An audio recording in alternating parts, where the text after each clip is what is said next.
You will need cornstarch, flour, cauliflower, baking powder, 4 eggs, and salt.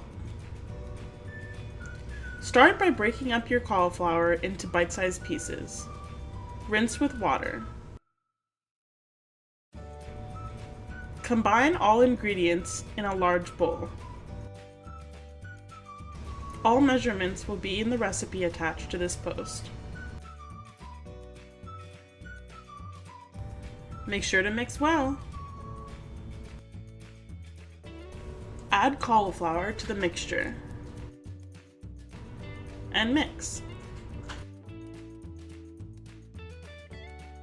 Add your battered cauliflower to a pre-sprayed air fryer. Cook for approximately 12 minutes or until golden brown. Once done, add to a large bowl. For the sauce, you will need cornstarch, sugar, hoisin sauce, soy sauce, rice vinegar, roasted garlic, and red pepper flakes. Add all ingredients to a small pot. Stir with a whisk to combine. Cook on medium heat for approximately 5 to 10 minutes or until thick and bubbling.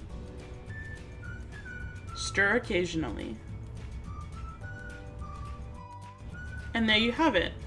These cauliflower bites are a fantastic alternative to chicken and are sure to be a hit in your family.